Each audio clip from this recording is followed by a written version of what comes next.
tous, bienvenue, mesdames, messieurs. Présidentielle d'avril prochain, l'opposition traditionnelle à Patrice Talon semble jurer de ne pas se faire compter ce grand rendez-vous électoral. Effectuera-t-elle le déplacement de la Sénat depuis le 4 février? La préoccupation, mesdames, messieurs, aura été évacuée. Oui, à la Sénat, elle était bel et bien présente, mais dans une diversité donnant lieu à toutes sortes de spéculations, mais surtout à de la déception. Pluralité de candidatures de l'opposition pour la présidentielle prochaine. Du gâchis. Élément de réponse avec nos invités du jour et sur ce plateau en notre compagnie, Boris Tougan, analyste politique. Il est le directeur général du quotidien d'investigation L'Enquêteur. Boris Tougan, bonjour. Bonjour Joël. Merci de répondre à notre invitation. C'est moi, c'est un devoir républicain. Le plaisir est partagé. En face de vous, en principe, Éloi Vigile Amoussou Mouvancier, il est coordonnateur national de l'ICR. Éloi Vigile Amoussou a promis nous rejoindre. On espère vraiment l'avoir au cours de cette émission. Un autre invité à notre compagnie, c'est Souleymane Harouna. Il est animateur vedette de Tempo Afrique TV. Il n'est plus à présenter, ancien président des Béninois résidant aux États-Unis, Béninois de la diaspora. Donc, Souleymane Harouna, bonjour à vous. Oui, tous mes hommages à M. Joël Yetoudi. Il y a vraiment un bon moment que vous m'avez reçu sur ce beau plateau de Sika TV. Tout le plaisir est à moi, mon cher. Le plaisir est partagé. Merci donc pour la disponibilité présidentielle d'avril prochain. Désormais, c'est une course à la montre. Permettez-moi de profiter de votre plateforme pour présenter ma compassion à mon ami et frère, le ministre Ganiou Soglo, pour l'épreuve qu'il est en train d'endurer en ce moment. Et je lui dis que la diaspora est vraiment pratiquement Soglo. Et donc, nous lui portons vraiment un soutien et toute notre compassion. Donc, voilà, mon cher ami, monsieur Ganiou Soglo, et vraiment, nous sommes de cœur avec vous. Et vraiment que Dieu, la bénédiction vraiment de Dieu, puisse planer sur toi et que tu puisses vraiment retrouver toute ta force, comme tu l'as dit, pour nous rejoindre dans ce combat républicain. Merci beaucoup, Sika TV. Merci à vous aussi. Une parenthèse acceptée. Je le disais, les regards sont tournés vers avril prochain, mais avant, des épreuves à passer. Au nombre de ces épreuves, les dossiers de candidature. L'opposition était très attendue, cette opposition traditionnelle à Patrice Talon. Que va-t-il se passer le 4 février? On l'a observé dans la pluralité. Une posture qui aura suscité assez de réactions. Boris Tougan, l'opposition a-t-elle bien fait d'y aller comme elle s'est présentée, ou c'était un choix qui s'imposait de lui-même? Merci Joël. Avant de répondre à votre question, je trouve nécessaire que nous faisions des clarifications conceptuelles. Nous sommes allés dans ce processus sur la base de quelle était l'atmosphère. En réalité, il y avait un imbroglio juridique qui persiste jusqu'à aujourd'hui.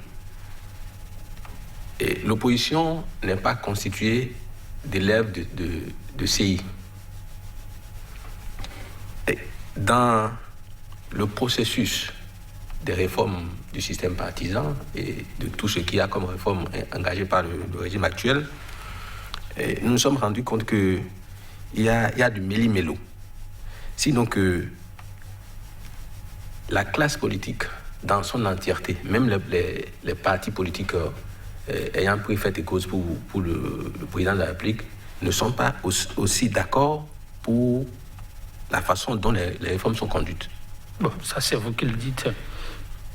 Mais de façon concrète, le problème qui se pose aujourd'hui, la question préjudicielle, est de savoir quelle est la constitution qui nous permet d'organiser les élections présidentielles de 2021. Et si nous devons tenir compte du droit et stricto sensus, nous devons tenir compte du droit et en tenant compte de la Constitution du 11 décembre 1990. Parce que cette Constitution est issue de la Charte africaine des droits de l'homme et des peuples qui a été adoptée le 18 juin 1991 à Nairobi et ratifiée par le Bénin en 1986.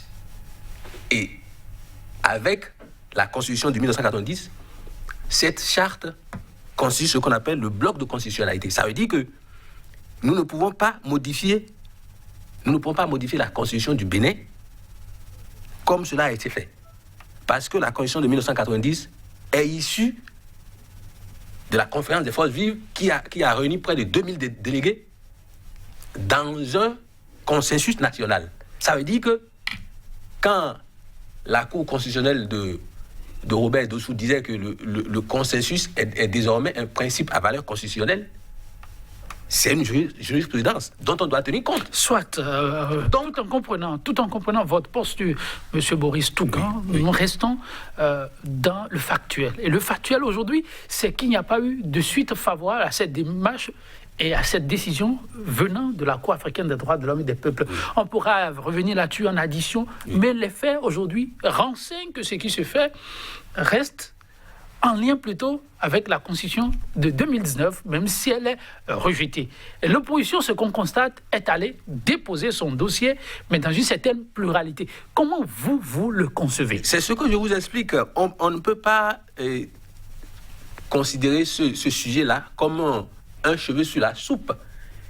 Le professeur Diogbenou s'est déclaré, ou la Cour constitutionnelle s'est déclarée incompétente quand on lui a posé le problème de parrainage. Ça veut dire que c'est une fuite en avant.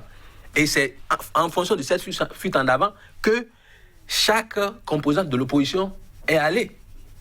Le professeur Aïvo a déposé sa candidature en tenant compte du fait que le parrainage n'est qu'un objet abstrait dans le droit positif tel que cela doit être conçu. Les démocrates ont déposé en espérant, parce que la candidate du parti Les Démocrates a dit qu'ils ont demandé les parrainages, mais qu'ils ne l'ont pas eu. Et encore qu'à ce niveau, le serpent s'est présenté avec deux têtes.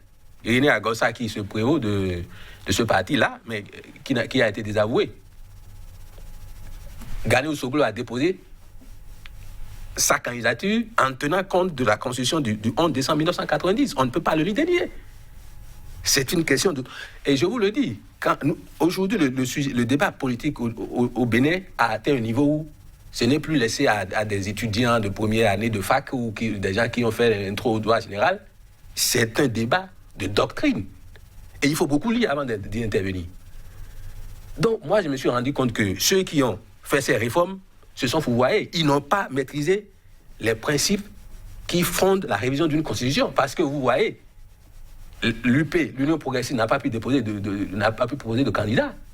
Le BN n'a pas pu proposer de candidat. L'UDBN n'a pas pu proposer de candidat. Alors qu'on a dit que l'objectif de la réforme du système partisan, c'est que le président de la République émane des partis politiques. Mais est-ce qu'ils ne se sont pas fait plutôt piégés par le chef de l'État qui les a devancés en s'annonçant candidat? Non, ce serait faire un procès en sorcellerie à quelqu'un. On ne peut pas dire qu'un parti au sein duquel se retrouve Amos Bruno, là, c'est Reto, il dit qu'on l'a s'est fait piéger. Ça, ce serait de les infantiliser. Vous permettez très rapidement, oui, Suleiman Aounan, quand on suit votre vis-à-vis, la posture de l'opposition, on peut la comprendre, pas l'assimiler à du méli-mélo. C'est quoi, votre regard? Non, mais pas du tout. Et j'aimerais rejoindre mon vis-à-vis. C'est quoi, pas du tout? L'opposition n'est pas en train de se fouvoyer?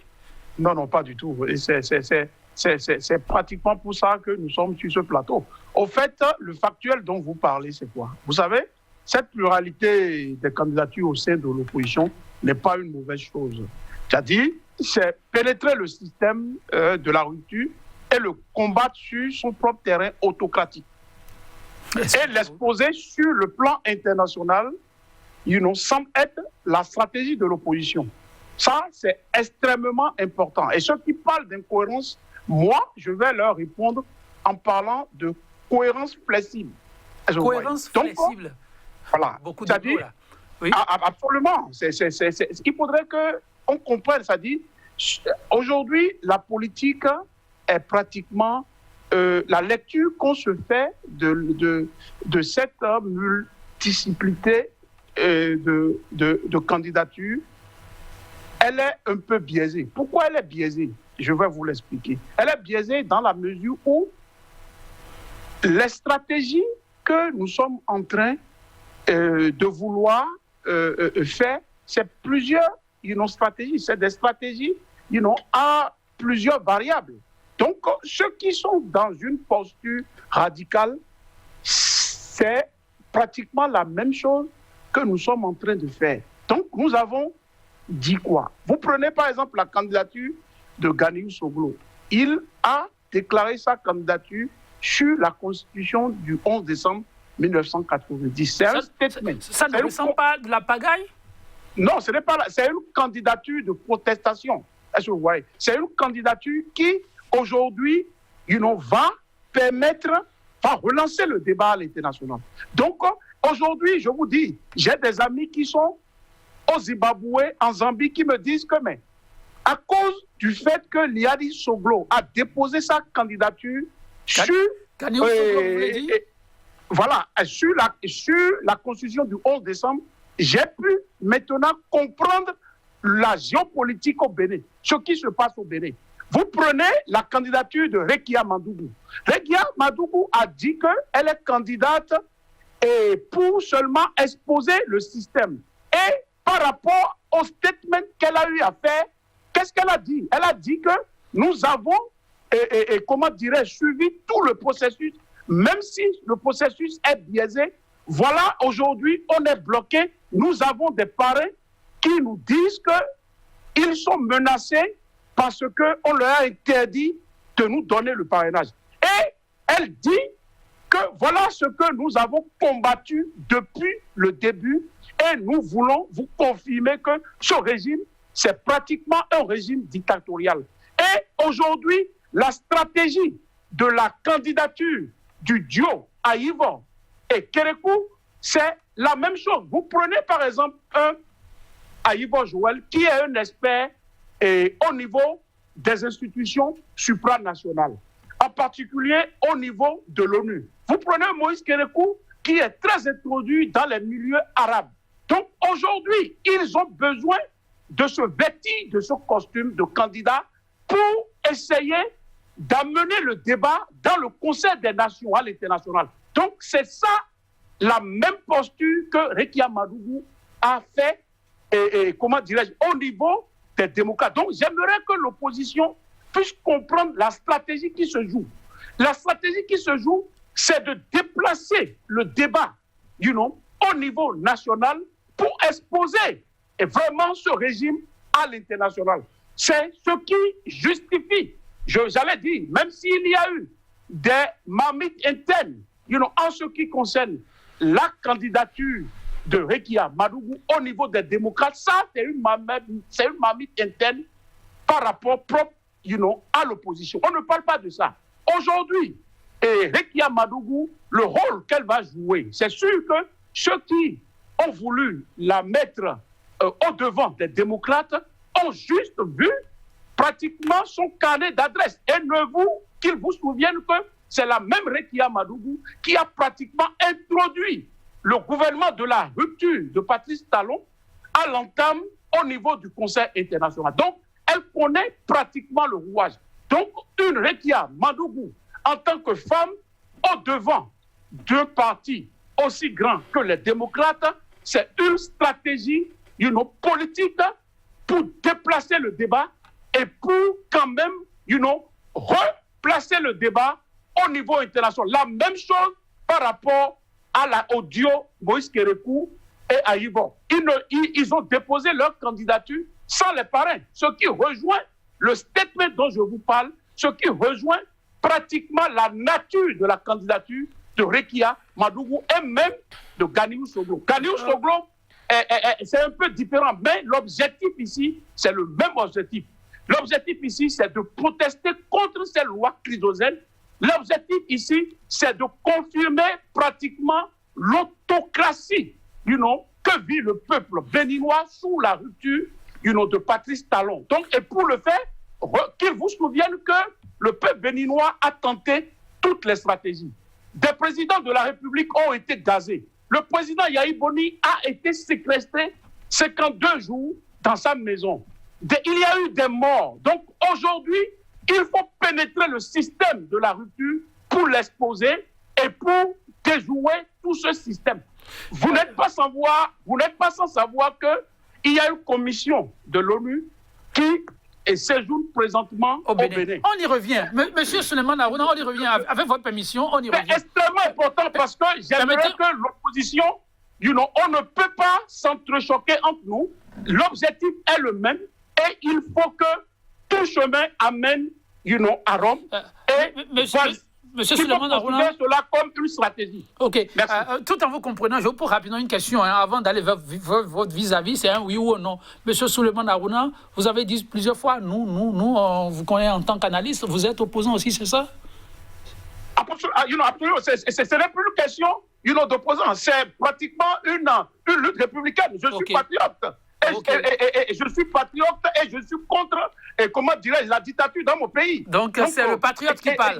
Quand je dis nous, Joël, tu es nous. Quand je dis nous, les gens même de la mouvance sont nous parce que nous vivons dans un pays où vraiment nous ne pouvons plus respirer. Donc en ce moment, ça devient une cause commune, comme l'a dit le professeur Théo. Donc toutes mes excuses. Je suis dans une posture d'opposant, si vous voulez le dire, mais je suis dans une posture de patriote, dans une posture de républicain, dans une posture de quelqu'un qui ne peut plus respirer sous pratiquement la couverture vraiment, de la dictature. Monsieur Souleymane Harouna, vous m'obligez à poser encore une autre question avant d'aller vers Monsieur Boris Tougan. Dites-moi, comment ça se fait? On réside aux États-Unis et au Bénin, votre terre natale, tout ce qui s'y passe vous empêche, vous, de respirer depuis là-bas. Vous n'êtes pas dans l'excès? Vous n'êtes pas dans l'excès? Mais je ne peux pas respirer parce que, vous voyez, comment dirais-je, et tout ce nombre d'exilés, est-ce que M. Adjavon peut respirer tout en étant en France? Est-ce que M. Komi Koutié peut respirer tout en étant, aux États-Unis? Est-ce que Dianouté peut respirer, tout en étant en France? Mais c'est pratiquement le grand problème. Ceux qui sont aujourd'hui frustrés, qui sont aujourd'hui poursuivis, traqués, j'allais dire, c'est pratiquement la diaspora. Et c'est pour ça qu'ils ont dit que c'est pratiquement, cette loi numérique est pratiquement viciée, fléchée contre la diaspora. Toute la question. Parce que qui titille beaucoup plus les grandes technologies? Quelle est la couche qui est beaucoup plus, enfouie en ce qui concerne le numérique? C'est pratiquement la diaspora. C'est nous qui amenons l'information à la base. Donc, c'est nous sommes beaucoup plus ciblés que les nationaux. C'est ça qu'il faut comprendre. Donc, c'est extrêmement important. C'est pour ça que nous avons jugé qu'il faut déplacer le débat du sommet numérique pour aller, à la base. Donc, et ceux qui titillent cela plus, c'est pratiquement la diaspora. Merci beaucoup, Souleymane. On revient vers vous. Oui, Boris Tougan, Souleymane parle de stratégie. Mais ce qu'on aura observé, c'est qu'à l'arrivée, les militants, le peuple, dans son ensemble, en tout cas ceux qui se revoient, se retrouvent, se découvrent à travers cette opposition, se trouvent comme un peu perdus dans cette stratégie. Si stratégie, il y a. Oui, en tant qu'observateur, vous faites l'analyse selon les données dont vous disposez, mais j'attire votre attention sur ceci. Depuis le 6 avril 2016, il y a une opposition. L'opposition à Patrice Talon depuis le 6 avril 2016, c'est le peuple béninois. Vous tenez ça d'où? Les bonnes dames, non, je suis de ce peuple. Je vis au fond de ce peuple. Donc, je ne suis qu'un porte-parole des sans-voix. Et je vous dis ceci, l'opposition, aujourd'hui, à l'heure où je vous parle, ce sont les bonnes dames dont les commerces ont été bousillés à Cotonou. Et ce sont les milliers de jeunes qui ont été virés des emplois qu'ils ont occupés pendant des années. L'opposition est constituée des gens des enseignants qui ont été virés, qui sont devenus aspirants après avoir servi 15 ans. C'est ça l'opposition. Et Patrice Talon sait. Il sait qu'il ne pourra pas prendre le risque de s'envoyer en face de lui un homme politique crédible. Il sera battu. Mais je ne comprends pas. Il y a quelque chose qui m'intrigue. Pourquoi est-ce que les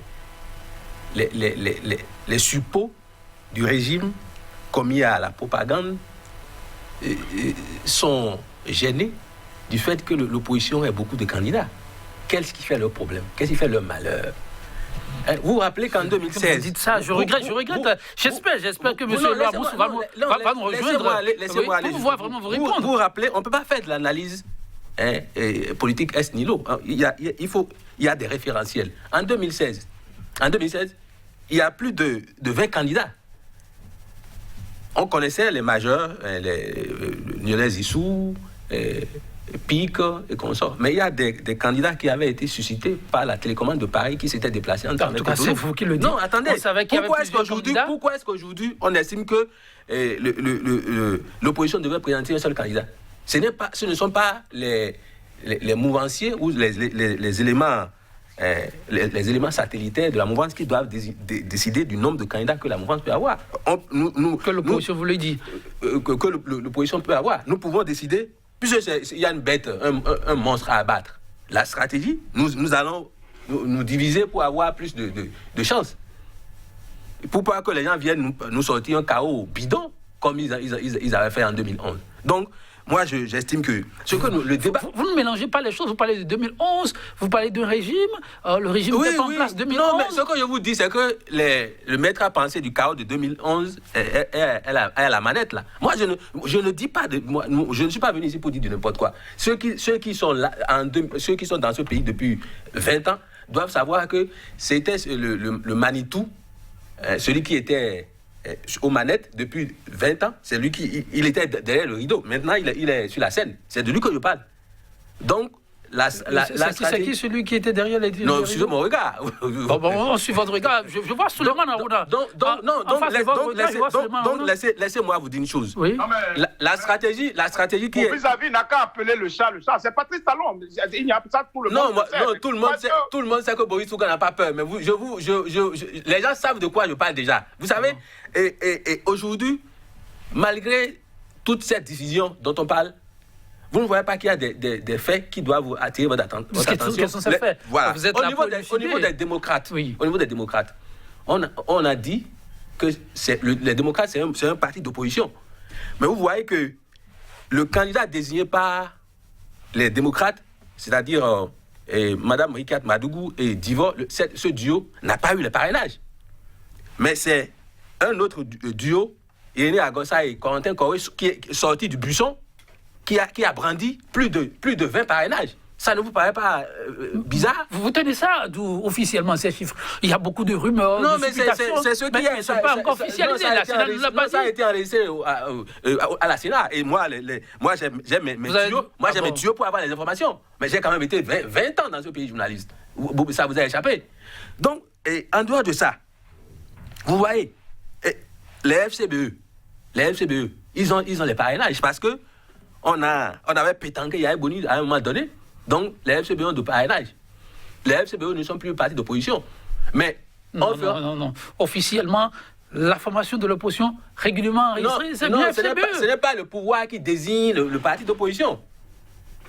Comment nous sommes dans un match et c'est l'adversaire qui va désigner les arbitres ou celui qui va se retrouver en face de lui. Est-ce que là, vous ne faites pas économie de vérité? Non, comment les FCBE ont été aux élections, les FCBE ont eu droit au maire, et c'est les tests qui le disent, avec ce titre. FCBE, il décoche le titre de FCBE, El Rouquet n'est pas de l'opposition. Irénée Agossa et sa clique, ce n'est pas de l'opposition. Il faut que ce soit clair.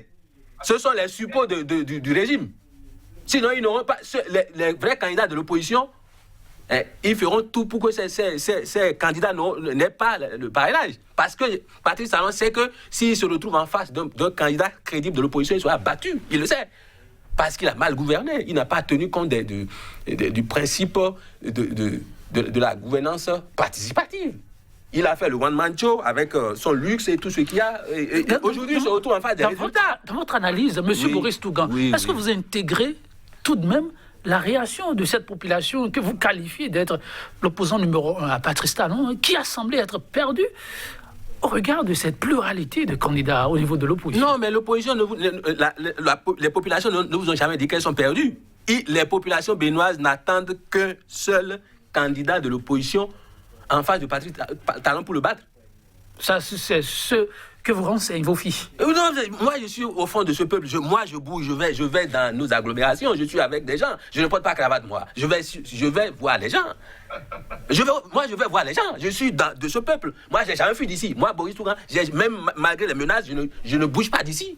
Non. N'invitez pas à un débat qui n'en vaut pas la peine. Vous menacez. Je suis au fond de ce peuple. Je suis, malgré tout ce que les gens font pour me faire fuir d'ici, je suis ici. Je reste ici. Et on fera... Il faut qu'on leur fasse comprendre qu'ils sont en train de pleurer sur du lait renversé. Si Patrice Talon est vraiment un homme, s'il est vraiment un compétiteur né, qu'il ouvre les élections. Il n'a pas deux choix. Soit il retire le parrainage, soit il demande à ses suppôts de distribuer le parrainage à tout le monde. Ce n'est qu'une question de raison. Sinon, il prend le risque d'aller à ces élections seul, mais il va se faire échouer. Non, le chef de l'État ne parlait pas en son nom, il a déjà parlé, il a dit le scrutin sera inclusif. On attend de voir le délibéré de la Sénat. Mais Souleymane Harouna, dans votre stratégie, appelle à déplacer le jeu, vous dites vers l'ONU. Quel peut être l'impact face au pouvoir qui a donné quand même les directives? Vous connaissez aussi le principe. Les tests sont beaux être mauvais, la loi reste la loi, il faut l'appliquer, M. Souleymane Harouna. Non, mais ça, il y a une nuance. La nuance est à quel niveau? Voilà, la nuance est à ce niveau. C'est parce que j'aimerais, avant de revenir sur cette nuance-là, j'aimerais, M. Yetondi vous dire, si aujourd'hui, vous êtes attaqué par un voleur et vous avez du butin, et ce voleur est armé, est pratiquement bien armé, est-ce que vous allez essayer de résister à l'attaque? Parce que vous n'avez pas d'armes. Donc, tout ce que vous allez faire, c'est dire, OK, vous mettez vos mains en haut et vous le laissez vous voler. Mais ce que vous allez faire après, vous allez indiquer le chemin, la voie par laquelle ce voleur a pris. Donc, et toute la population viendra pour attaquer et pour, stopper ce voleur. Donc, c'est ce qu'on dit. Ah non, dans votre exemple, justement, si vous faites ça, est-ce que vous n'exposez pas, dans ce cas, la population que vous ameutez autour d'un voleur lourdement, mais vous l'avez dit? Non, mais voilà, mais écoute, un voleur vient m'arrêter et veut me dépouiller de tout ce que j'ai. Mais je n'ai pas d'âme, je ne peux que m'abstenir. Et maintenant, quand le voleur sera en train de partir, courir, mais qu'est-ce que je vais dire? Je vais dire olé, olé, olé, olé. C'est comme ça, non?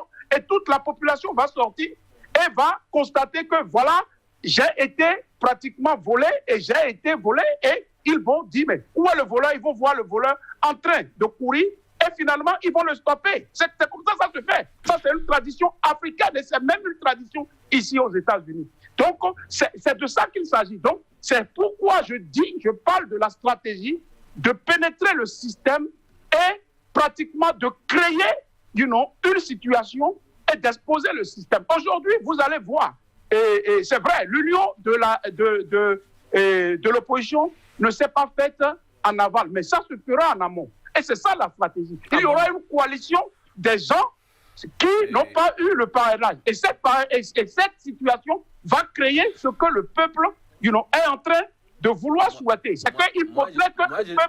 Moi, je ne suis pas d'accord pour cette manière. Un stratège ne vient pas exposer cette stratégie sur un plateau de télévision.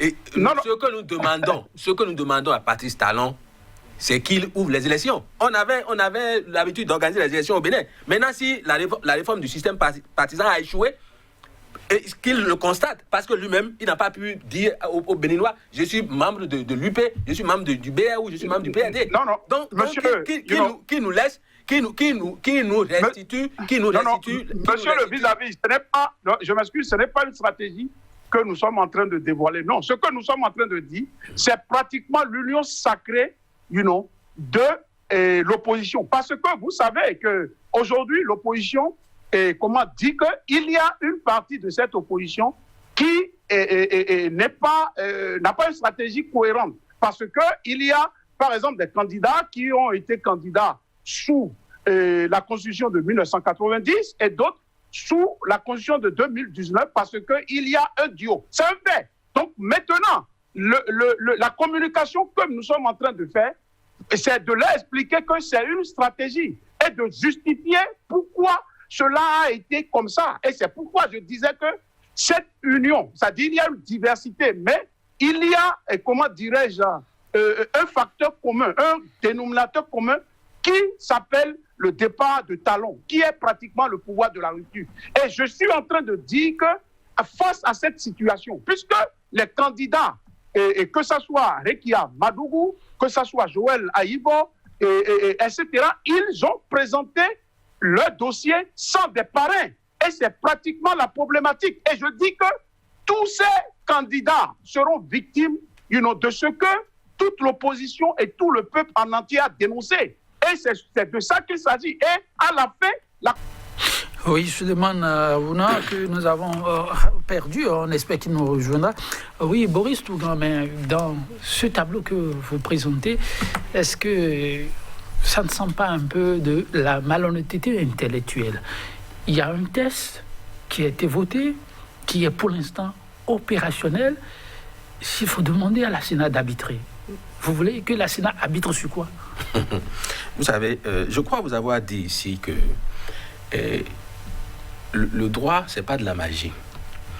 Et nous ne pouvons pas voter des tests et demander à la Sénat d'interpréter. La Sénat n'est pas... la Sénat est une institution administrative chargée d'organiser les élections, donc d'appliquer les lois et non de les interpréter. Donc, quand on a glissé de façon suspecte cet article sur le parrainage dans le code électoral sans détail, dans les moindres nuances, la procédure, ça pose un problème. Ça veut dire que ceux qui ont proposé cette réforme ne savent pas de quoi il s'agit. Mais pour moi, ce sont des paramètres mineurs. Pour moi, qu'est-ce qui est majeur? Voilà. Il y a des préalables pour aller à des élections crédibles. Aujourd'hui, la Sénat est aux mains d'une chapelle politique. La Cour constitutionnelle... La Sénat, on connaît la Sénat. Je ne sais pas si je dois vous rappeler. Si cette Sénat-là n'était pas aux mains d'une chapelle, elle aurait pu dire au pouvoir en place, nous ne sommes pas en mesure, du point de vue juridique, d'interpréter la loi telle que vous nous demandez. Et de leur renvoyer la balle, au lieu de se mettre dans cette position-là, où Tiendo et ses collègues sont. Et moi, je m'inquiète pour eux parce que ce sont des intellectuels. Il y a des professeurs d'université dedans, il y a des magistrats dedans. Comment est-ce qu'ils vont se revoir demain en face des apprenants ou en face de leur glace? Ça pose un problème d'éthique. Cette Sénat-là n'est plus crédible. Parce qu'on leur demande de faire tout ce qui est impossible et ils l'acceptent. La Cour constitutionnelle aujourd'hui, est-elle encore crédible pour connaître d'un contentieux électoral au Bénin? Vous répondez? Non, elle n'est plus crédible. Et comment? Parce qu'elle se dédie. Quand on fait un recours en inconstitutionnalité par rapport au parrainage et que la Cour constitutionnelle se déclare incompétente, alors que c'est son domaine de compétence, ça pose un problème. Je me suis dit, c'est là que je me pose une question. Moi, je n'ai pas encore soutenu ma thèse. Je me demande, mais ceux-là qui sont appelés demain à venir voir le travail scientifique que j'aurais produit, quelle est leur probité, quel a été leur parcours? Parce que là-bas, il y a des professeurs d'université. Donc aujourd'hui, en face de l'opinion, la Cour constitutionnelle n'est plus crédible. COS-LEPI, le COS-LEPI. On ne connaît pas aujourd'hui quelle est la composition exacte du COS-LEPI. Il n'y a que deux partis politiques là-bas. L'UP et le Bloc républicain. Donc, vous estimez que dans ces conditions, nous pouvons aller objectivement à des élections inclusives et transparentes? Moi, ça me pose un problème. Et donc, moi, j'estime que nous devons arrêter cette farce-là. C'est une mise en scène qui n'est pas... C'est pas bien séant. Est-ce que ça fait aussi sérieux de poser le plan que vous posez quand on sait l'étape où on en est aujourd'hui? Ouais. Et qu'on pourrait dire, finalement, tout le monde veut bien participer au scrutin, rien que de pas l'acte. Lorsqu'on s'engage dans un processus comme ça, est-ce qu'on peut se permettre encore de mener des réflexions? C'est vrai, vous n'êtes pas candidat, mais est-ce que l'analyse tient sa route aujourd'hui? Je vous rappelle que participer aux élections présidentielles est un droit civique. Ça, on le sait. Mais lorsque vous n'êtes pas d'accord avec les dispositions en vigueur, est-ce que vous y allez quand même? Non, si vous n'êtes répondez aux questions. Si vous n'êtes pas partie prenante d'un processus, vous ne pouvez rien revendiquer. Il faut y être d'abord avant de revendiquer. Il faut y être. Si vous ne déposez pas votre... Si M. Ganiou Soglo ne déposait pas son dossier, il pourra se prévaloir de quoi? Le débat ne le concerne plus en ce moment.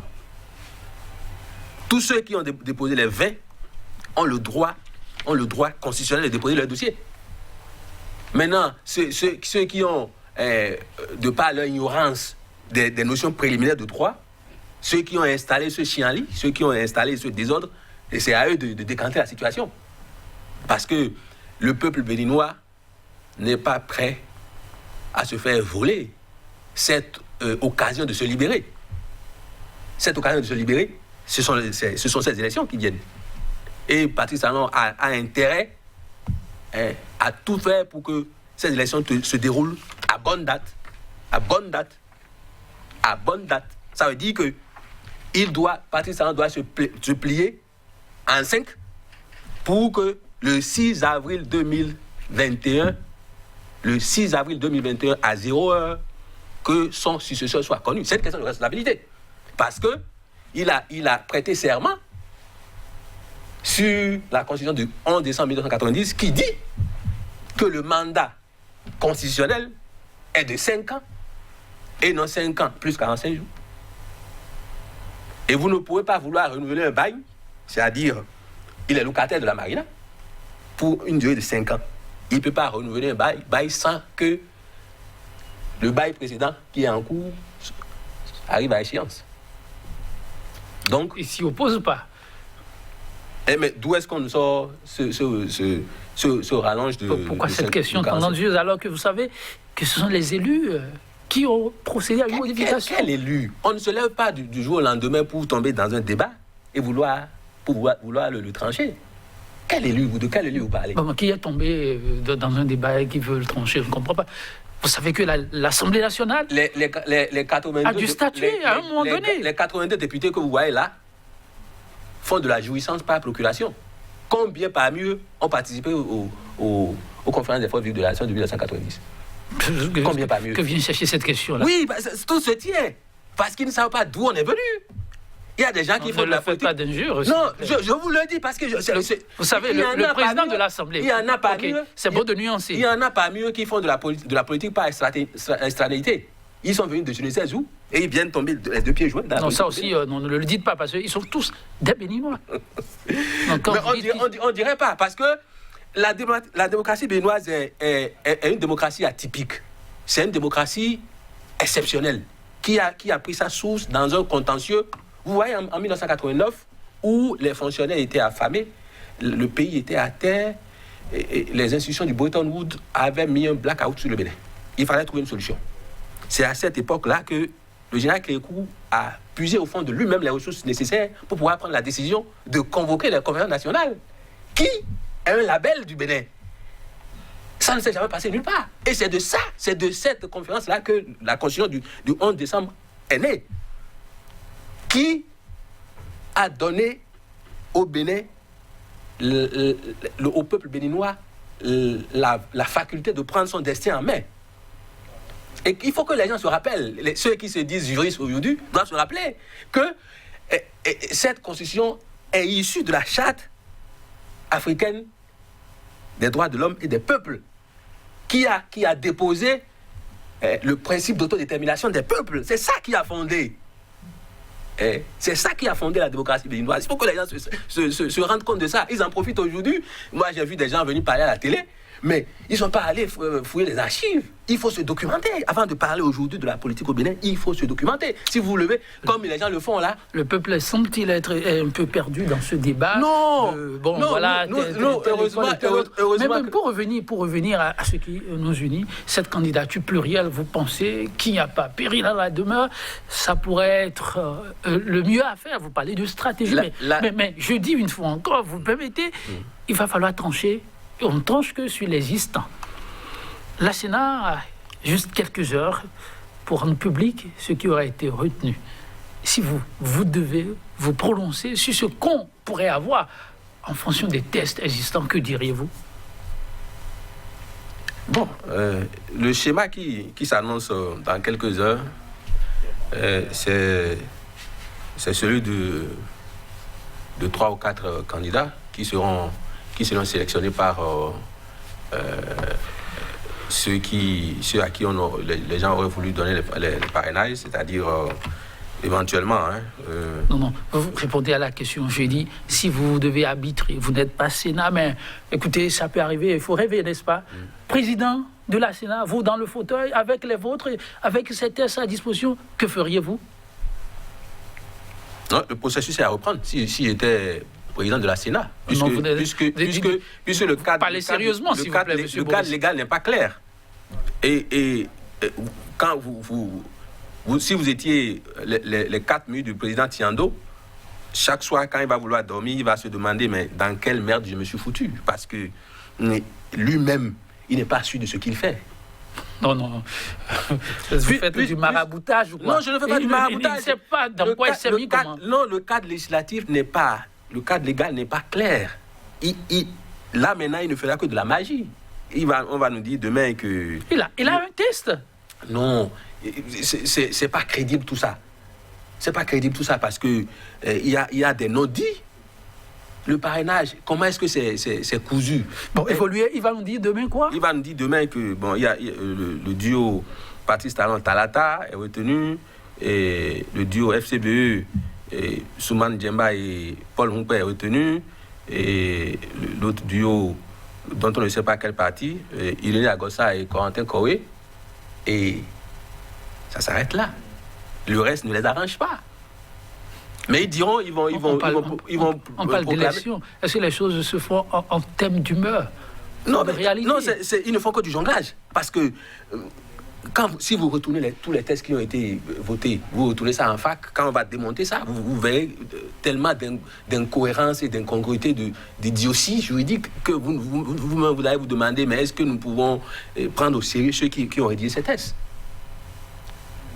Mais c'est aujourd'hui que moi je me rends compte qu'il y avait des gens qu'on nous présentait comme des intellectuels de haut niveau, mais en réalité ce ne sont que des faux jetons. Parce que moi, avec les notions qu'on nous a forcé à bûcher en droit, moi à mon niveau, je ne pourrais pas laisser passer cette loi-là. C'est pas possible. C'est une question de responsabilité. Parce que quand vous laissez passer les conséquences, vous ne pouvez pas gérer. Le Bénin, dit-on, effectue une nouvelle marche pour une nouvelle ère sociopolitique. Boris Tougan, cette émission tire vers sa fin. Nous regrettons de n'avoir pas eu à nos côtés M. Eloa Moussou qui a promis nous rejoindre. On a perdu en coup de route M. Suleiman Harouna. Ce sont les aléas aussi de la technique parfois. Demain sera un autre jour, mais je disais, pour cette nouvelle ère qui s'annonce pour le Bénin, comment l'entrevoyez-vous, l'analyste?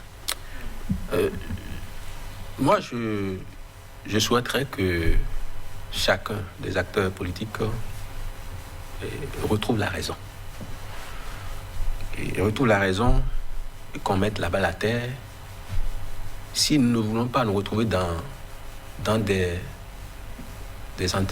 précédents graves, puisqu'il ne s'agit pas de 2 ou 3 personnes, c'est la vie de 11 millions de personnes, de Béninois qui sont en jeu. Donc, la responsabilité morale.